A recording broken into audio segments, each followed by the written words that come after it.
ബൈബിളിലൊരു രാജ്ഞിയുടെ കഥ വായിക്കുന്നുണ്ട്. അതൊരു അടിമയാണ് കേട്ടോ. എസ്തർ എന്നൊരു രാജ്ഞിയെ കുറിച്ച് കേട്ടിട്ടുണ്ടോ? എസ്തർ ഇസ്രായേൽക്കാരെല്ലാം അടിമയായിട്ട് പോയപ്പോൾ അവിടെ രാജ്യത്ത് ജീവിച്ചിരുന്നൊരു രാജ്ഞിയാണ്. ആ രാജ്ഞി ഒരിക്കൽ അവൾ ഇസ്രായേൽ ജനം വലിയൊരു പ്രതിസന്ധിയിൽപ്പെട്ട് അവരെ ചതിക്കുഴിപ്പെടുത്തിയിട്ട് അവിടുത്തെ ഹാമാൻ എന്ന് പറഞ്ഞൊരു മനുഷ്യൻ, മുഖ്യമന്ത്രി, അവരെ കൊല്ലാൻ തീരുമാനിച്ചു. അപ്പോൾ എസ്തർ ദൈവസന്നിധിയിൽ പ്രാർത്ഥിക്കുന്നുണ്ട്. രാജാവിനെ അനുസരിക്കാത്തതുകൊണ്ട് രാജ്ഞിനെ രാജാവ് ഉപേക്ഷിച്ചു. പിന്നെ പുതിയ രാജ്ഞിനെ തിരഞ്ഞെടുക്കാൻ ഇവളെയാണ് തിരഞ്ഞെടുത്തത്. അടിമയെ വിട്ട്. ഇവള് നല്ലൊരു ദൈവഭക്തിയുള്ള പെൺകുട്ടിയായിരുന്നു. അവളെ രാജ്ഞിയായിട്ട് വരികയാണ്. അങ്ങനെ ഇരിക്കുമ്പോൾ രാജാവിനോട് സംസാരിക്കണം, ഇത് ഇങ്ങനെ ഞങ്ങളുടെ ജനത്തെ കൊല്ലരുതെന്ന്. കാരണം ഇവള് യഹൂദയാന്നുള്ള കാര്യം, യഹൂദ സ്ത്രീയാന്ന് അയാൾക്ക് അറിഞ്ഞുകൂടാ. അപ്പോൾ അങ്ങനെ ഇരിക്കുമ്പോൾ എല്ലാവരും കൊല്ലുന്നപ്പോൾ ഈ എസ്തർ ദൈവസന്നിധി പ്രാർത്ഥിക്കുന്നൊരു പ്രാർത്ഥനയുണ്ട്. എസ്തറിൻ്റെ പ്രാർത്ഥന, അവൾ ഇസ്രായേലിൻ്റെ ദൈവമായ കർത്താവിനോട് പ്രാർത്ഥിച്ചു, എൻ്റെ കർത്താവേ, അങ്ങ് മാത്രമാണ് ഞങ്ങളുടെ രാജാവ്, അങ്ങല്ലാതെ മറ്റൊരു തുണയില്ലാത്ത ഏകയായ എന്നെ സഹായിക്കണമേ. അപകടം എൻ്റെ കൈപ്പാട്ടിലെത്തിയിരിക്കുന്നു. കർത്താവേ, അങ്ങ് സകല ജനതകളിൽ നിന്ന് ഇസ്രായേലിനെ തിരഞ്ഞെടുത്തുവെന്നും ഞങ്ങളുടെ പിതാക്കന്മാരെ അവരെല്ലാ പൂർവീകന്മാരിൽ നിന്ന് ഒരു ശാശ്വത അവകാശമായി തിരഞ്ഞെടുത്തുവെന്നും അവരോട് വാഗ്ദാനം ചെയ്തതെല്ലാം അങ്ങ് നിറവേറ്റിയെന്നും ജനനം മുതൽ ഞാൻ കുടുംബഗോത്രത്തിൽ പറഞ്ഞു കേട്ടിട്ടുണ്ട്. Praise the Lord, hallelujah. എവിടെയാ കേട്ടത്? കുടുംബത്തിൽ ഞാൻ കേട്ടിട്ടുണ്ട്, നീ ഞങ്ങളുടെ ദൈവമാണെന്നും നീ മാത്രമാണ് ഏക സത്യദൈവമെന്നും ഞങ്ങളുടെ പൂർവ്വപിതാക്കന്മാരെ ഈജിപ്തിന്റെ അടിമത്തിൽ നീ കൊണ്ടുവന്നെന്നും ചെങ്കടൽ ഉപയോഗിച്ച് കൊണ്ടുവന്ന കഥയെല്ലാം ഞാൻ കേട്ടിട്ടുണ്ട്.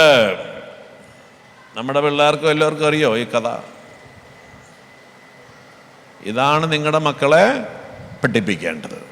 വേറെ ഒന്നും പഠിപ്പിച്ചില്ലെങ്കിലും കുഴപ്പമില്ല എന്ന് ഞാൻ പറയാം. ഒന്നും പഠിച്ചില്ലെങ്കിലും കുഴപ്പമില്ല എന്ന് വെച്ച് പഠിപ്പിക്കാണ്ടിരിക്കണ്ട. അപ്പോൾ പിള്ളേരിത് പഠിക്കേണ്ട എവിടുന്നാ? ഇത് ദൈവത്തെക്കുറിച്ചും ദൈവം നമ്മുടെ ജീവിതത്തിൽ ചെയ്യുന്ന കാര്യങ്ങളെക്കുറിച്ചും നമ്മുടെ പിള്ളേരെ പഠിപ്പിക്കണം. ഇന്ന് എന്തൊക്കെയാണ് നമ്മുടെ പിള്ളേർ പഠിക്കണത്? എന്നിട്ട് പറയാണ്, അതെന്തുകൊണ്ടാണ് അങ്ങനെ ചെയ്യുന്നത്? അത് ദൈവത്തിൻ്റെ വചനമാണ്. നിയമാവർത്തന പുസ്തകം, ഞാനിന്ന് കൽപ്പിക്കുന്ന ഈ വചനങ്ങൾ നിങ്ങളുടെ ഹൃദയത്തിൽ ഉണ്ടായിരിക്കണം. ജാഗരൂകതയോടെ അവ നിങ്ങളുടെ മക്കളെ പഠിപ്പിക്കണം. It is a commandment, it is not an option. മാതാപിതാക്കളെ, ദൈവസന്നിധിയിൽ നിങ്ങൾ പാപം ചെയ്യുന്നവരാണ്. കാരണം ഈ കൽപ്പന നമ്മൾ അനുസരിക്കുന്നില്ല. ഈ കൽപ്പനയ്ക്ക് നമ്മുടെ ജീവിതത്തിൽ യാതൊരു പ്രസക്തിയുമില്ല. ഇതിന് യാതൊരു മൂല്യം കൊടുക്കുന്നില്ല. അങ്ങനെ മൂല്യം കൊടുക്കാത്ത നിങ്ങൾ വഴിപിഴച്ചു പോയി കഞ്ചാവ് അടിച്ച് കറങ്ങി നടന്നെന്ന് ദൈവത്തിന് മുന്നിൽ കരവിളിച്ചാലൊന്നും ദൈവം ആ പ്രാർത്ഥന കേൾക്കില്ല.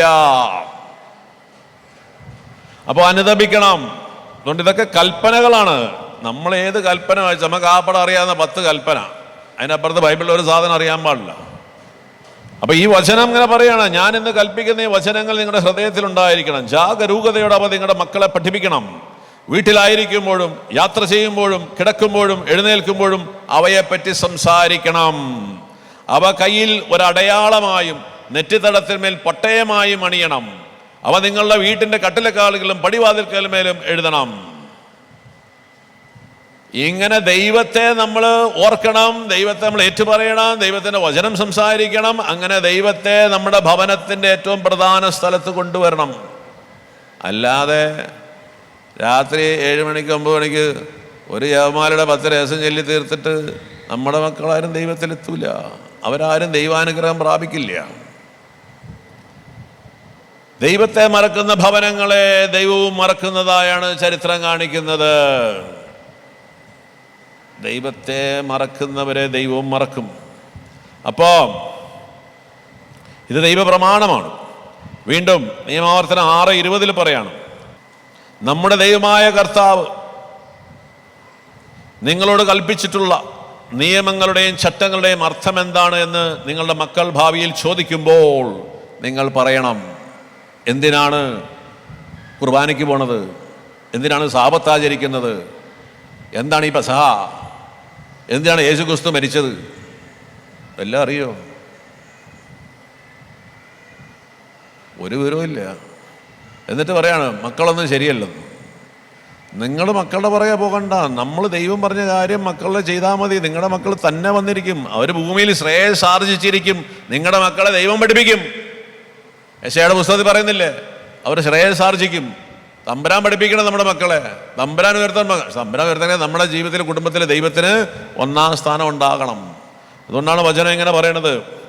അപ്പോൾ നമ്മുടെ ദൈവമായ കർത്താവ് നിങ്ങളോട് കൽപ്പിച്ചിട്ടുള്ള നിയമങ്ങളെ, ചട്ടങ്ങളുടെ അർത്ഥം എന്താണ് എന്ന് നിങ്ങളുടെ മക്കൾ ഭാവിയിൽ ചോദിക്കുമ്പോൾ നിങ്ങൾ പറയണം, ഈജിപ്തിൽ നമ്മൾ ഫറവോയുടെ അടിമകളായിരുന്നു. തൻ്റെ ശക്തമായ കരത്താൽ കർത്താവ് നമ്മെ ഈജിപ്തിൽ നിന്ന് വിമോചിപ്പിച്ചു കൊണ്ടുവന്നു. ഇപ്രകാരം ഈശോ ഓരോ ഭവനത്തിന് വേണ്ടി എന്തു ചെയ്തു എന്ന് മാതാപിതാക്കളിലൂടെ മക്കൾ അറിയാൻ ഇടയാകണം. അപ്പോൾ നാം ദൈവത്തിനു മുൻപാകെ നീതിയുള്ളവരാകും. നിങ്ങൾ അവിടുത്തെ രാജ്യവും നീതിയും അന്വേഷിക്കുക, ബാക്കി നിങ്ങൾക്ക് വേണ്ടതെല്ലാം ദൈവം കൂട്ടിച്ചേർക്കും. ഇന്നെന്താ പണിയെടുത്തിട്ടും ചെയ്തിട്ടും ഒന്നും കൂട്ടിച്ചേരാത്ത എന്താ? നിങ്ങൾ ദൈവത്തിൻ്റെ നീതി അന്വേഷിക്കുന്നില്ല. ദൈവനീതി എന്താ? ദൈവം പറഞ്ഞിട്ടുള്ള കാര്യങ്ങൾ നമ്മൾ പ്രവർത്തിക്കണം. അതിലേറ്റവും പ്രധാനപ്പെട്ട ഘടകമാണ് നമ്മുടെ മക്കളെക്കുറിച്ച് ഈ ദൈവം ആരാണെന്നും ദൈവം എന്തൊക്കെ ചെയ്യുന്ന ഈ വചനം എന്താണെന്നും ദൈവം നമ്മുടെ കുടുംബത്തിലും ജീവിതത്തിലും ഈ ഇസ്രായേൽ ജനത്തിൻ്റെ ചരിത്രത്തിലും ലോകത്തിനു വേണ്ടി എന്ത് ചെയ്തു എന്നൊക്കെയുള്ള നമ്മളെ മക്കളെ പഠിപ്പിക്കണം. എങ്കിലേ നമ്മൾ ദൈവത്തിനു മുമ്പിൽ നീതീകരിക്കപ്പെടുകയുള്ളൂ. അതിന് പകരം ചന്ദ്രനുണ്ടോ, H2SO4 എന്താണ്, ഹൈഡ്രോക്ലോറിക് ആസിഡ് എന്താണ്, ഇപ്പോഴേ എനിക്കറിയാൻ പാടില്ല ഹൈഡ്രോക്ലോറിക് ആസിഡിൻ്റെ ഫോർമുല. എന്നിട്ട് എന്നെ വിളിക്കാം പൊട്ടൻ. മനസ്സിലായില്ലേ? ഹൈഡ്രോക്ലോറിക് ആസിഡ് എന്ത് ഫോർമുല ഇപ്പോൾ നമ്മളെന്തിനറിയണത്? അതിനൊരു മാർക്ക് പോകുന്നുള്ളൂ. അത് പോകാൻ പാടില്ല. പിന്നെ തല്ലുകൊണ്ടിരുന്നൊരു സാധനമാണ്. ടിപ്പു സുൽത്താൻ യുദ്ധം ചെയ്തിട്ട് ഏത് പ്ലാവിൻ്റെ അകത്ത് കയറിയിരുന്നത്? എൻ്റെ ദൈവമേ, അതെനിക്ക് ഒരിക്കലും പിടികിട്ടത്തില്ല. ആ പ്ലാവിൻ്റെ പേരാണ് അമ്മച്ചി പ്ലാവ്. അയാൾ എവിടെ ഇരുന്നപ്പോൾ നമുക്കെന്താ? അയാൾ ഇരിക്കുന്ന സ്ഥലം അറിയാത്തവർ എന്നെ വിളിക്കുന്ന പേരാണ് പൊട്ടൻ. ദൈവത്തെ ഓർത്ത് നിങ്ങളുടെ മക്കളെ അങ്ങനെയൊന്നും വിളിക്കരുതിട്ട്. അവർ പഠിച്ചില്ല ഒരു കുഴപ്പമില്ല. പക്ഷേ ഈ പുസ്തകം പഠിപ്പിക്കണം, ഈ കാര്യങ്ങൾ അവരെ പഠിപ്പിക്കണം. അവർ ശ്രേയസാർജിക്കും, അവർ പറക്കും. ദൈവത്തെ കണ്ടുപിട്ടി കൊടുക്കണം. അപ്പോൾ വീണ്ടും നിയമാവർത്തന പുസ്തകം 4-ാമത്തെ അധ്യായം, നിങ്ങളുടെ കണ്ണുകൾ കണ്ട കാര്യങ്ങൾ മറക്കാതിരിക്കാനും ജീവിതകാലം മുഴുവൻ അവ ഹൃദയത്തിൽ നിന്ന് മായാതിരിക്കാനും ശ്രദ്ധിക്കുവിൻ, ജാഗരൂകരായിരിക്കുവിൻ. അവയെല്ലാം നിങ്ങളുടെ മക്കളുടെ മക്കളെയും അറിയിക്കണം. ഇതൊക്കെ എന്താണെന്നറിയോ? ഇതൊക്കെ കൽപ്പനകളാ. എല്ലാം അറിയോ? ആ പാടെ വെള്ളിയാഴ്ച ഇറച്ചി കഴിക്കരുതെന്നും വിഭൂതി ബുധനാഴ്ച ഇറച്ചി ഒരു നേരം നോക്കണമെന്ന് മാത്രമേ അറിയാൻ പാടുള്ളൂ നമ്മുടെ പിള്ളേർക്ക്. വേറൊന്നും അറിയാൻ പാടില്ല. ഇതൊക്കെ കൽപ്പനകളാണ്. അപ്പം മക്കളെ, രണ്ടാമത് ഈ മക്കളുടെ സ്വാതന്ത്ര്യത്തിന് വിടുന്നതല്ല ദൈവഹിതം. ഇന്നത്തെ മാതാപിതാക്കളുടെ വലിയൊരു പ്രശ്നമാണ്. അവർക്ക് ഇതിനൊന്നും വലിയ താല്പര്യമൊന്നുമില്ല. അവരത് ചെയ്യാനാണ് താല്പര്യം. ഞാനങ്ങ് ആയിക്കോട്ടെ എന്ന് വെച്ചു. അങ്ങനെ വിടാൻ ദൈവം സമ്മതിക്കത്തില്ല. ഈ വിശ്വാസ പരിശീലനം എന്ന് പറയുന്നത് ഇന്ന് വലിയൊരു അബദ്ധം സംഭവിക്കുകയാണ്. നമ്മളുടെ ഈ ലോകത്തിലെ നമ്മുടെ സ്വാർത്ഥപരമായ കുറേ കാര്യങ്ങൾ നേടിയെടുക്കാൻ വേണ്ടി പിള്ളേരെ കൊണ്ട് പ്രാർത്ഥിപ്പിക്കുക. നമ്മുടെ പിള്ളേരിന്ന് പള്ളിയിൽ കയറാത്ത എന്തുകൊണ്ടാണ്? നമ്മുടെ പിള്ളേർക്ക് എന്തുകൊണ്ടാണ് വിശ്വാസം ഇല്ലാത്തത്? കാരണം നമ്മളവരെ പഠിപ്പിക്കുന്ന വിശ്വാസം എന്ന് പറയുന്നത് ഈ യാചനാ പ്രാർത്ഥനയാണ്. ദൈവത്തെ കൊണ്ട് നമ്മുടെ സ്വാർത്ഥ താല്പര്യങ്ങൾ സാധിപ്പിച്ചെടുക്കുന്ന പ്രാർത്ഥന. ആ പ്രാർത്ഥനയിലൊന്നും ദൈവം ഇടപെടത്തില്ല. ദൈവവിശ്വാസം പരിശീലിപ്പിക്കുക എന്ന് പറയുന്നത് മക്കളുടെ ജീവിതത്തിൽ അവരെക്കുറിച്ച്, നമ്മുടെ കുടുംബത്തെക്കുറിച്ചുള്ള ദൈവഹിതമനുസരിച്ച് ജീവിക്കാൻ മക്കളെ പരിശീലിപ്പിക്കണം. അതാണ് വിശ്വാസ പരിശീലനം എന്ന് പറയുന്നത്. അല്ലാതെ നമ്മുടെ സ്വാർത്ഥ മാർക്ക് കിട്ടാൻ വേണ്ടി മാതാവിനെ മുത്തിക്കോ, അല്ലെങ്കിൽ ജോലി കിട്ടാൻ വേണ്ടി വ്യവസായത്തിനടുത്ത് വയ്ക്കോ, ഇതല്ല വിശ്വാസം. നമ്മളെക്കുറിച്ചുള്ളതും നമ്മൾ ഓരോ മക്കളെക്കുറിച്ചുള്ള ദൈവഹിതം നിറവേറ്റാൻ നമ്മൾ പഠിപ്പിക്കണം. അല്ലാതെ മക്കളുടെ ഇഷ്ടത്തിന് വിട്ടു കഴിഞ്ഞാൽ നാളെ പറയുകയാണ്, ഇങ്ങനെ പറയാം, മക്കളെ അവരെ സ്വാതന്ത്ര്യത്തിന് വിടുന്നതല്ല ദൈവഹിതം. ഇതിൽ വീഴ്ച വരുത്തുന്ന മാതാപിതാക്കൾ ദൈവസന്നിധിയിൽ കുറ്റക്കാരായി വിധിക്കപ്പെടും എന്നത് തീർച്ചയാണ്. ലോകത്തെ നോക്കിയല്ല, സ്വർഗത്തെ നോക്കി വേണം ഭൂമിയിൽ ചുവടുവെക്കാൻ എന്ന ഉപദേശം ജുസപ്പെ എന്ന ബാലന്റെ ഹൃദയത്തിൽ കുറിച്ചിടാൻ അവൻ്റെ തലതൊട്ടപ്പനായിരുന്ന സെവോറിയയ്ക്ക് കഴിഞ്ഞിരുന്നു. ജുസപ്പെ ആരാ? പാതിരപ്പിയോ, ഭാവിയിൽ പാതിരപ്പിയോ എന്നോട് പറഞ്ഞിരുന്നു, എടാ ഈ ലോകത്ത് നോക്കിയാലോ, നീ സ്വർഗം നോക്കി നടക്കണം എന്ന് പറഞ്ഞു. അപ്പം ഇതൊക്കെ വലിയ വലിയ മാരക പാപങ്ങളാണ് നമ്മൾ ചെയ്തത്. എന്നിട്ട് പറയാ എൻ്റെ ജീവിതത്തിൽ രോഗമാണ്, പട്ടിണിയാണ്, ദുരിതമാണ്, ദൈവം ഇടപെടുന്നത്. ദൈവം അങ്ങനെ ഇടപെടില്ല. ദൈവം ഇടപെടണമെങ്കിൽ നിങ്ങൾ ദൈവഹിതപ്രകാരം നിങ്ങളുടെ ജീവിതത്തെ രൂപാന്തരപ്പെടുത്തണം. Praise the Lord. പറ്റിയത് പറ്റി, സാരമില്ല, അറിവില്ലായ്മയാണ്. കരുണയ്ക്ക് വേണ്ടി പ്രാർത്ഥിക്കണം, അനുദപിക്കണം. കർത്താവേ, ഈ വചനമൊന്നും അറിഞ്ഞിരുന്നില്ല, ദൈവത്തെ കാണിച്ചു കൊടുത്തിരുന്നില്ല, വചനം പഠിപ്പിച്ചിരുന്നില്ല. വീണ്ടും മക്കളെ വളർത്തി വരുമ്പോൾ വളരെ പ്രധാനപ്പെട്ടൊരു കാര്യമാണ്, നമ്മുടെ ജീവിതത്തിൽ ദൈവം ഇടപെട്ട കാര്യങ്ങൾ നമ്മുടെ മക്കളെ അറിയിക്കണം. ഹല്ലേലൂയ. ഇങ്ങനെ പറയാം, നിയമാവർത്തന പുസ്തകം 8-ാമത്തെ അധ്യായം, നിങ്ങളെ എളിമപ്പെടുത്താനും പരീക്ഷിക്കാനും അവസാനം നന്മ കൊണ്ട് അനുഗ്രഹിക്കാനുമായിരുന്നു അത്. എൻ്റെ ശക്തിയും എൻ്റെ കരങ്ങളുടെ ബലവുമാണ് എനിക്ക് ഈ സമ്പത്തെല്ലാം നേടിത്തന്നത് എന്ന് ഹൃദയത്തിൽ നിങ്ങൾ പറയരുത്. ഇപ്പം നമുക്ക് കുറേ സമ്പത്തുണ്ട്, സൗകര്യങ്ങളുണ്ട്, ഇതെല്ലാം ദൈവം തരും. ഇതെല്ലാം തന്നത് എൻ്റെ മിടുക്ക്, എൻ്റെ കഴിവ്, ഇതൊന്നുമല്ല. ഞാനൊക്കെ ഇന്ത്യയിലെ നമ്പർ 1 പൊസിഷനിലെത്തിയ ആളാണ്. ഒരു സ്ഥലത്ത് പോലും എൻ്റെ കഴിവാന്ന് പറയാ, അത് എവിടെയൊക്കെ പറഞ്ഞിട്ടും അവിടെയെല്ലാം ദൈവത്തിൻ്റെ മഹത്വമാണെന്ന് പറയാം. ഇത് നമ്മുടെ മക്കൾ അറിയണം. നമ്മുടെ ജീവിതത്തിൽ സമ്പത്ത് എങ്ങനെ കിട്ടുന്നു, അഭിവൃദ്ധി എങ്ങനെയുണ്ട്, ഇതെല്ലാം നമ്മൾ മക്കളെ അറിയിക്കേണ്ടത് നമ്മുടെ ഉത്തരവാദിത്വമാണ്. അപ്പോൾ എന്നിട്ട് പറയാ, ഈ എൻ്റെ കരബലമാണ് എനിക്ക് ഈ സമ്പത്തെല്ലാം നേടിത്തന്നതെന്ന് ഹൃദയത്തിൽ നിങ്ങൾ പറയരുത്. നിങ്ങളുടെ ദൈവമായ കർത്താവിനെ നിങ്ങൾ സ്മരിക്കണം. എന്തെന്നാൽ നിങ്ങളുടെ പിതാക്കന്മാരോട് ചെയ്ത ഉടമ്പടി ഇന്നും നിറവേറ്റുന്നതിന് വേണ്ടി സമ്പത്ത് നേടാൻ അവിടുന്നാണ് നിങ്ങൾക്ക് ശക്തി തരുന്നത്. അപ്പോൾ ദൈവം പറയാണ്, നിങ്ങൾക്ക് സമ്പത്ത് തരുന്നതെല്ലാം ദൈവമാണ്. ഇത് നമ്മളെ മക്കളെ പഠിപ്പിക്കണം. ഞാൻ ഭയങ്കര ബുദ്ധിമാനായിരുന്നു, എൻ്റെ കഠിനാപ്രയത്നമാണ്, ഞാനിങ്ങനെ അങ്ങോട്ടോടി ഇങ്ങോട്ടോടി, ഞാനിങ്ങനെ. പക്ഷേ നമ്മളൊക്കെ പിള്ളേർ പറയാം, എന്ത് കഷ്ടപ്പെട്ടിട്ടാണ് നിന്നെയൊക്കെ വളർത്തിയെന്നറിയോ? എന്ത് കഷ്ടപ്പാട്! ഒരു കഷ്ടപ്പാടുമില്ല. ശരിക്കും കൃപയാ, വെറും കൃപ. സഹകരിച്ചാൽ മതി. ഈ സഹകരിക്കാതെ നമ്മൾ കിടന്ന് ആദ്യ മാതാപിതാ സ്വയം ദൈവമാകാൻ തീരുമാനിച്ചു. അവർ സ്വയം ദൈവമാകാൻ തീരുമാനിച്ച ദൈവം പറഞ്ഞു, മക്കളെ ഇക്ഷ ഇണ്ണ ഇറു വരയ്ക്കും. സ്ത്രീയോട് പറഞ്ഞു, നിന്റെ മാതൃത്വം ശോകപൂർണമായിരിക്കും. അമ്മ എന്ന രീതിയിൽ നിന്റെ ജീവിതം ദുരിതമായിരിക്കും. ഭാര്യ എന്ന രീതിയിൽ നിന്റെ ജീവിതം ദുരിതമായിരിക്കും. കാരണം വെച്ചാൽ നീ സ്വയം ദൈവമാകാൻ തീരുമാനിച്ചു. ഹല്ലേലൂയ. പോരാ, അല്ല, അല്ലേലും വയ്യാന്നല്ല പറഞ്ഞത് എന്ന് പറഞ്ഞ് ഹല്ലേലൂയ. ഇപ്പോഴും നമ്മൾ ആ ശപിക്കപ്പെട്ട ജീവിതം നയിക്കുന്നത്. അത് കഴിഞ്ഞു. ആ ശാപം 2000 വർഷം മുമ്പ് യേശുക്രിസ്തു കുരിശിലെടുത്ത് കളഞ്ഞു. എന്നിട്ട് ഇപ്പോഴും നമ്മൾ മാതൃത്വം ഭാര്യത്വം ഒക്കെ ദുരിതമായിട്ട് നടക്കുക. അത് പോയി മക്കളെ. അതെന്തുകൊണ്ടാണ് സംഭവിച്ചതെന്നറിയോ? അത് സ്വയം ദൈവമായപ്പോൾ കിടത്ത ദൈവം പറഞ്ഞാൽ, ഞങ്ങൾക്ക് സ്വയം ദൈവമാണ്, ഞങ്ങൾ തീരുമാനിക്കരുത് നന്മയും തിന്മയും എന്തേക്കാം. അപ്പോൾ ദൈവം പറഞ്ഞു, തീരുമാനിച്ചോ കുഴപ്പമൊന്നുമില്ല, ഇക്ഷ എണ്ണ വരയ്ക്കേണ്ടി വരും. മനസ്സിലായില്ലേ? സ്ത്രീയെ, നിന്റെ ഗർഭാരിഷ്ടത ക്ലേശം നിറഞ്ഞായിരിക്കും. നിനക്ക് പുരുഷൻ്റെ മേൽ അഭിലാഷം തോന്നും, അവനെ ഭരിക്കാനൊക്കെ തോന്നും, പക്ഷെ അവൻ നിന്നെ എന്നും ചവിട്ടി പിടിക്കും. പുരുഷനെ ആ ചവിട്ടി പിടിക്കാത്ത ഏതെങ്കിലും സ്ത്രീ ഇവിടെ ഇരിപ്പുണ്ടോ? ഇത് പർദീസയിൽ സംഭവിച്ച കാര്യമാണ്. പുതിയ നിയമത്തിൽ അങ്ങനെയില്ല. പുതിയ നിയമത്തിൽ 2 ഒന്നാ. പുരുഷൻ നിങ്ങളെ സേവ ചെയ്യേണ്ടവനാണ്. നേരത്തെ ഞാൻ പറഞ്ഞില്ലേ, പുരുഷന്മാർക്ക് എന്ത് ചെയ്യണം? വിധേയപ്പെടണം. കാരണം പുരുഷനാണ് എന്ത്? Head of the family. അപ്പൊ ഈ പുതിയ നിയമത്തിൽ വരാത്ത പുരുഷൻ ചവിട്ടി പിടിക്കുന്നവരാ. പുതിയ നിയമത്തിലെ ഹെഡിന്റെ ഉത്തരവാദിത്തം എന്താണെന്നറിയോ? ശുശ്രൂഷ, പാദം കഴുകലാണ് പരിപാടി. അതാണ് നിങ്ങളെ ഹെഡാക്കിയതിൻ്റെ ഉദ്ദേശം. ഏത് പുരുഷന് ഇതറിയാം? ദൈവത്തിൽ വചനം പറയുന്നത് സ്ത്രീകൾ വിധേയപ്പെട്ടിരിക്കണം. ഇനി പറഞ്ഞ കേക്കടി എന്നാണ് പറയണത്, അല്ലേ? എല്ലാം ശരിയാക്കി തരുന്നതാണ് പറയണത്. അപ്പോൾ ഇതൊക്കെ ഇതൊക്കെ പർദീസയിൽ ശാപം കിട്ടിയ അവസ്ഥയാണ്. ഇപ്പോഴും ആ അവസ്ഥ തന്നെ ജീവിച്ചുകൊണ്ടിരിക്കുന്നത്. കാരണം ഇതിനെക്കുറിച്ചൊന്നും ഒരു വിവരമില്ല. അപ്പോൾ ക്രിസ്തുവിൽ വരുമ്പോഴാണ് നമുക്ക് ഈ സ്വാതന്ത്ര്യം കിട്ടുന്നത്. പുരുഷനോട് എന്ത് പറഞ്ഞു? ആദ്യ പാപം ചെയ്യുന്നവർ അവർക്ക് അപ്പം കഴിക്കാൻ വേണ്ടി അധ്വാനിക്കുന്നൊന്നുമില്ലായിരുന്നു. അവർക്ക് അപ്പം വേണ്ടതെല്ലാം അവിടെ പ്രൊവൈഡ് ചെയ്തിരുന്നു. അധ്വാനം അപ്പത്തിന് വേണ്ടിയിട്ടായിരുന്നില്ല ആദ്യ പാപത്തിന് മുമ്പ്. പക്ഷേ ആദ്യ പാപത്തിന് ശേഷം അപ്പം കിട്ടണം, എന്ത് ചെയ്യണം? അധ്വാനിക്കേണ്ടി വന്നു.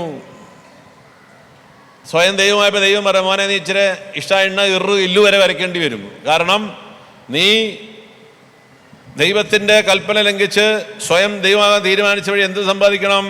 നീ നെറ്റിയിലെ വിയർപ്പ് കൊണ്ട് കഠിനാധ്വാനം ചെയ്ത് വേണം നീ ഇനി മുതൽ അപ്പം ഉണ്ടാക്കാനായിട്ട്. ഇനി നീ മണ്ണിൽ കിളയ്ക്കുമ്പോൾ അവിടുന്ന് സ്വർണം, വെള്ളി, ഓയില്, ഗ്യാസ് ഇതെല്ലാം വരുമോ? ഇതെല്ലാം ഭൂമി കിടപ്പുണ്ട് കേട്ടാ. ഈ ലോകത്തുള്ള ഏറ്റവും കൂടുതൽ സമ്പത്ത് എവിടെ കിടക്കണമെന്ന് അറിയോ? ഭൂമിക്കടിയില്ല. ക്രിസ്ത്യാനികളിലും എല്ലാം ഉണ്ടാ. ഈ വരവും ഇട്ട് നടക്കുക. നിങ്ങളൊക്കെ സ്വർണ്ണഭൂഷിതയായിട്ട് നടക്കേണ്ടവരാ. പക്ഷെ പർദീസയുടെ പുറത്ത് ജീവിക്കുന്നവർക്ക് ഇതൊന്നും കിട്ടത്തില്ല. നമ്മൾ കളിക്കുമ്പോൾ എന്താ വരിക? മുള്ളും ഞെരിഞ്ഞിലും. അറബി കുഴിച്ചാൽ എന്ത് കിട്ടും? ഓയില്. എന്നിട്ട് ആ അറബീനെ സേവിക്കാൻ ക്രിസ്ത്യാനി പോവാ. ഭയങ്കര നല്ല ഡോളർ. എന്ത് പറയാനാ? അപ്പോ നമുക്ക് സമ്പത്ത് നേടാനുള്ള കഴിവ് ആരാ തരുന്നത്? ദൈവമാണ് തരുന്നത്. നിങ്ങൾ അധ്വാനിച്ചിട്ടില്ലാത്ത പട്ടണം, നിങ്ങൾ പണിതിട്ടില്ലാത്ത ഭവനം, നിങ്ങൾ നട്ടിട്ടില്ലാത്ത മുന്തിരിത്തോട്ടം, നിങ്ങൾ നട്ടിട്ടില്ല ഒലിവ് തോട്ടം ഞാൻ നിങ്ങൾക്ക് തരും. ഇസ്രായേൽക്കാരുടെ ഈജിപ്തിന് അടിമത്തം വന്നപ്പോൾ ദൈവം പറഞ്ഞ കാര്യമാണ്. എന്നിട്ട് നിങ്ങളിതെല്ലാം കിട്ടിക്കഴിഞ്ഞിട്ട് പറയരുത് എൻ്റെ കഴിവ് എൻ്റെ ബുദ്ധി എന്ന് പറയരുത്. അതുകൊണ്ടാണ് ദൈവം വചനം പറയുന്നത്. നിയമാർത്ഥം 8 പറയാം, ഇതെല്ലാം കിട്ടിക്കഴിഞ്ഞിട്ട് പറയരുത് എൻ്റെ ബുദ്ധിയാന്ന് പറയരുത്. ഇതെല്ലാം ദൈവത്തിൻ്റെ ദാനമായിരുന്നു. Praise the Lord. അപ്പോൾ എല്ലാ വിജയവും എല്ലാ സമ്പത്തും എല്ലാ നേട്ടങ്ങളും ദൈവകൃപയാണെന്ന് മക്കൾ തിരിച്ചറിയേണ്ടതിന് മാതാപിതാക്കൾ കൃതജ്ഞതാ നിർഭരരായ ഹൃദയത്തോടെ ദൈവത്തിനു വ്യാപരിക്കുന്നത് മക്കൾ കാണണം. എല്ലാ ദിവസവും കുടുംബ പ്രാർത്ഥനയിൽ മക്കളെ മുമ്പിൽ നിങ്ങൾ ഏറ്റുപറയണം, ഇതെല്ലാം നിന്റെ ദാനമായിരുന്നു. പൊട്ടനും മണ്ടനുമായിരുന്നു ഞാൻ, പക്ഷെ ഇതെല്ലാം നീ നൽകി എന്നുള്ള കാര്യം ഏറ്റുപറയുമ്പോൾ മക്കൾക്ക് മനസ്സിലാകും ഈ കാണുന്ന അനുഭവിക്കുന്നില്ല ആര് തന്നതാണ്? ദൈവം തമ്പുരാൻ തന്നതാണ്. ഇതറിയാത്ത മക്കളാണ് ഈ 14-16 മണിക്കൂർ പണിയെടുത്ത് മാട് പോലെ പണിയെടുത്ത് എന്തോ നക്കാപ്പിച്ചയ്ക്ക് വേണ്ടി ഓടി നടക്കുക നമ്മുടെ പിള്ളേർ. പറയുമ്പോൾ ഇൻഫോസിസിലാണ്, മൈക്രോസോഫ്റ്റിലാണ്, വിപ്രോയിലാണ്. അവിടെ എന്താ പരിപാടി? പ്രധാനമന്ത്രിക്ക് എഴുതി കൊടുക്കുന്നതാണ്. അവിടുത്തെ പരിപാടി എന്താ? മാട് പണി. മാട്. നിങ്ങൾ ICU കിടക്കാന്ന് പോലും അവർക്ക് ലീവ് കിട്ടത്തില്ല, അതറിയോ? ഇത് കഴിഞ്ഞിട്ട് പോയാൽ മതി എന്ന് പറയും. എന്ത് പരിപാടിയാണ് നമ്മുടെ പിള്ളേരൊക്കെ ചെയ്യണത്? പ്രിയ മാതാപിതാക്കളെ, കുറച്ചെങ്കിലും ബോധം വേണം. നമുക്ക് സമ്പത്ത് നേടുന്നതും നമുക്ക് സമ്പത്ത് തരുന്നതെല്ലാം ദൈവം തമ്പുരാനാ. ദൈവം പറഞ്ഞ പണി ചെയ്താൽ മതി. ഹല്ലേലൂയ. ഇപ്പോഴും നമ്മൾ സാത്താൻ പറഞ്ഞ പോലെ സ്വന്തം കഴിവ്, സ്വന്തം ബുദ്ധി, നിനക്കെല്ലാം ഉണ്ട്, നീ അത് വെച്ച് സമ്പാദിച്ച് കഴിക്കാൻ പറഞ്ഞു. ദൈവം പറഞ്ഞ് ഇത്തിരി കഷ്ടപ്പെടും. അപ്പോൾ ഇങ്ങനെ മക്കളെ നമ്മൾ ദൈവത്തിലും ദൈവവിശ്വാസത്തിലും വളർത്തണം. ദൈവത്തെ കാണിച്ചു കൊടുക്കണം. ദൈവവചനങ്ങൾ പഠിപ്പിക്കണം. അവരുടെ ആത്മീയ ജീവിതത്തിന് 1-ാം സ്ഥാനം കൊടുക്കണം. ഞാൻ നേരത്തെ പറഞ്ഞില്ലേ, 30 വർഷം IQ-നായിരുന്നു പ്രാധാന്യം. അന്ന് ഞാൻ പൊട്ടനായിരുന്നു, IQ ഇല്ല. ഒരു 20 വർഷം കഴിഞ്ഞപ്പോൾ IQ പോയി. സയൻസ് കണ്ടുപിടിച്ച്, ലോകം കണ്ടുപിടിച്ചു IQ അല്ല പ്രധാനപ്പെട്ടത്, EQ ആണ്. EQ എന്താണ്? Emotional quotient. അതുകൊണ്ടാണ് ഈ മൾട്ടിനാഷണൽ കമ്പനീസ് എല്ലാം ഇന്ത്യയിൽ വന്നപ്പോൾ മൈക്രോസോഫ്റ്റും ഇൻഫോസിസും വിപ്രോ ഇവരൊക്കെ മൈക്രോസോഫ്റ്റും അല്ലെങ്കിൽ മറ്റ് കമ്പനീസൊക്കെ വന്നപ്പോൾ ഇൻഫോസിസൊക്കെ തുടങ്ങിയപ്പോൾ അവർ പറയാണ്, we don't want brilliant people, rather we want people with pleasing personality. കഴിഞ്ഞ 10 വർഷം മുമ്പ് ലോകം പറയാണ്, ഞങ്ങൾക്ക് ബ്രില്യൻസ് അല്ല വേണ്ടത്, ഞങ്ങൾക്ക് പേഴ്സണാലിറ്റിയാണ് വേണ്ടത്, ക്യാരക്ടറാണ് വേണ്ടത്. ക്യാരക്ടർ എവിടെ നിന്ന് കിട്ടും? കുടുംബം വേണം. കുടുംബത്തിൽ നിന്നാണ് ക്യാരക്ടർ ഉണ്ടാകുന്നത്, പേഴ്സണാലിറ്റി ഉണ്ടാകുന്നത്. അത് നമ്മൾ മക്കളെ പരിശീലിപ്പിച്ചെടുക്കണം. ഇപ്പോഴും നമ്മളെ പഠിപ്പിക്കുക, മാർക്ക് മേടിക്കുന്നു. അപ്പോൾ 10 വർഷം മുമ്പ് IQ മാറി EQ ആയി. ഇപ്പം ലേറ്റസ്റ്റ് എന്താണെന്ന് മനസ്സിലായോ? സയൻസ് കണ്ടുപിടിച്ചു. എന്താണ് ഇന്നത്തെ ഏറ്റവും പ്രധാനപ്പെട്ട ഭാഗം? എന്താ? ഒരു മനുഷ്യന് വേണ്ട എന്താണ്? SQ. What is SQ? Spiritual quotient. അവിടെയാ മനുഷ്യൻ്റെ സൂപ്പർ പവർ ഇരിക്കുന്നത്. 2000 യേശുക്രിസ്തു മരിച്ച് ഇതെല്ലാം പറഞ്ഞ് ഈ വചനം എഴുതി വെച്ചതിന് ശേഷം 2000 വർഷം കഴിഞ്ഞപ്പോഴാണ് ലോകം കണ്ടുപിടിക്കുന്നത്, എടാ ആത്മീയ മണ്ഡലമാണ് പ്രധാനം. അങ്ങനെയുണ്ട്. എന്നിട്ട് നമ്മളിപ്പോഴും ബുദ്ധിയുടെ മണ്ഡലത്തിൽ കളിച്ചുകൊണ്ടിരിക്കുക. മാർക്ക് കിട്ടിയില്ലല്ലോ. ഈ ആത്മാവിനെ പരിപോഷിപ്പിക്കണം. നമ്മുടെ മക്കൾ പരിശുദ്ധാത്മാവിൽ നിറഞ്ഞു കഴിഞ്ഞാൽ, പരിശുദ്ധാത്മാവിന് 3 ഘടകങ്ങളാണ്. ഒന്ന് പരിശുദ്ധാത്മാവിൻ്റെ ദാനങ്ങൾ. എന്താ അത്? ജ്ഞാനം, ബുദ്ധി, അറിവ്, ആലോചന, ആത്മധൈര്യം, ദൈവഭക്തി, ദൈവഭയം. ഇതിന് ലോകം പറയുന്ന പേരാണ് IQ. ഇത് ഫ്രീ ആയിട്ട് കിട്ടും. രണ്ടാമത്തെ പരിശുദ്ധാത്മാവിൻ്റെ ഭാഗമാണ് ഫലങ്ങൾ. എന്താണത്? സ്നേഹം, സന്തോഷം, സമാധാനം, ക്ഷമ, ദയ, നന്മ, വിശ്വസ്തത, സൗമ്യത, ആത്മസംയമനം. ഇതിൻ്റെ പേരാണ് എന്ത്? Character, personality. The greatest person ever lived in this planet. ആരാത്? Jesus of Nazareth. എന്താണ്? Full of holy spirit. ഇനി മൂന്നാമത്തെ ഒരു ഘടകമുണ്ട്. എന്താണ്? വരങ്ങൾ. എന്താ അത്? ജ്ഞാനത്തിൻ്റെ വരം, അറിവിൻ്റെ വരം, ഭാഷാവരം, രോഗശാന്തി വരം, അത്ഭുതങ്ങൾ പ്രവർത്തിക്കാനുള്ള വരം, മലകളെ മാറ്റാനുള്ള വിശ്വാസത്തിൻ്റെ വരം, പിശാചുക്കളെ ബഹിഷ്കരിക്കാനുള്ള വരം. ഇങ്ങനെ കുറേ വരങ്ങളുണ്ട്. ശുശ്രൂഷാവരം, പഠിപ്പിക്കാനുള്ള വരം. ഇതിന് ലോകം പറയുന്ന പേരാണ് SQ. ഈ 3 കാര്യങ്ങളിൽ ഒരു 10% നിങ്ങളുടെ മക്കൾ ലോകത്തിലെ ലീഡേഴ്സ് ആയിരിക്കും. They will be world leaders. അതിന് പകരം നമ്മൾ പണ്ട് ഫറവോയ്ക്ക് സേവ ചെയ്തില്ല ഇസ്രായേൽ ജനം. ദൈവ ഉടമ്പടി ലംഘിച്ച് എന്തൊക്കെയോ നേടാൻ പോയ എല്ലാം എവിടെ ചെന്നു? ഫറവോയ്ക്ക് അടിമവേല ചെയ്യുക. ഇന്ന് ഫറവോ ആരാ? Corporate world. ഇൻഫോസിസിൻ്റെ അല്ല പേരെന്താ? രാമമൂർത്തിയോ? പുള്ളി പറയാ ഒരു 20 മണിക്കൂറെങ്കിലും പണിയെടുത്താലേ ഇന്ത്യ ലോകത്തിൻ്റെ മേളിൽ എത്തുള്ളൂ. ഒലക്കെ കടിക്കണ്ടേ ആളെ? 20 മണിക്കൂർ പണിയെടുക്കണം, എന്നാലേ നമ്മൾ വേൾഡിലെ ടോപ്പ് പൊസിഷൻ ആവുള്ളൂ. എൻ്റെ മോൾക്ക് ജോലി കിട്ടിയിട്ടുണ്ട് അവിടെ. ഞാൻ ആദ്യം അയച്ചു കൊടുത്ത സാധനമാണ്. ഈ മാട് പള്ളിവേലിക്ക് പോകണ്ട് 1 വർഷം പോയിട്ട് എന്തെങ്കിലുമൊക്കെ കുറച്ച് കാര്യം പഠിച്ചിരിക്കുക, എന്നിട്ട് വേഗം തിരിച്ചു വരിക അങ്ങോട്ട്. ഓക്കെ, അവിടെ നിന്ന് പോയി ജീവിതം തുലയ്ക്കരുത്. കുറച്ച് കാര്യങ്ങൾ അറിയണം, ഒരു ഡിസിപ്ലിൻ ഉണ്ടാകണം, ഒരു ഓർഡർ ഉണ്ടാകണം. രാവിലെ ഒന്നുമില്ലെങ്കിൽ 10 മണിക്ക് എഴുന്നേൽക്കുന്ന സ്വഭാവമാണ്, അത് ശരിയാവില്ല. ഒരു ഡിസിപ്ലിൻ ഓർഡർ ഉണ്ടാക്കി എവിടെയെങ്കിലും പോയി ജോലി എടുക്കണം. മാക്സിമം 10 മാസം, then you resign, come back, that's all. ഇവരെയൊക്കെ പോളിസിയാണ് 20 മണിക്കൂർ വർക്ക് ചെയ്താലേ ഇന്ത്യ 5 ട്രില്യണിൽ എത്തുള്ളൂ. മൂന്നാമത്തെ സാമ്പത്തിക ശാസ്ത്രീയാകണേ എല്ലാ കമ്പനിയിലുള്ളവരും 20 മണിക്കൂർ വർക്ക് ചെയ്യണം. സാലറിയോ ഇതൊക്കെ തന്നെ. സാലറിക്ക് എത്ര ഉള്ളൂ, പ്രൊഡക്ഷൻ കൂട്ടണം. ഇതാര് പറഞ്ഞ ആദ്യം എന്നറിയോ? പറവ പറഞ്ഞതാ. ഞങ്ങൾക്ക് ദൈവത്തെ ആരാധിക്കാൻ പോകണമെന്ന് പറയേ. ഇവർക്ക് വേറെ പണിയൊന്നും ഇല്ലാഞ്ഞിട്ടാണ്. അതുകൊണ്ട് ചെയ്യണം, ഇവരെ പണി വർദ്ധിപ്പിക്കുക. ഒരു ദിവസം 10 ഇഷ്ടി ഉണ്ടാക്കുക, എല്ലാം 20 ഇഷ്ടിയാക്കാൻ പറയാം. പ്രിൻസിപ്പിളൊക്കെ സെയിമാ. നമുക്ക് വിവരമില്ലാത്തതുകൊണ്ട് ഇന്നത്തെ ഫറവോനെ കാണാൻ പറ്റുന്നില്ലെന്ന് മാത്രമേ ഉള്ളൂ. അതുകൊണ്ട് പൊന്നു മാതാപിതാക്കളെ മനസ്സിലാക്കുക, മക്കളെ ദൈവവിശ്വാസത്തിൽ വളർത്തുക, വിശുദ്ധിയിൽ വളർത്തുക. നേരത്തെ പറഞ്ഞ പോലെ വിദ്യാധനം സർവധനാൽ പ്രധാനം ആണോ? അല്ല.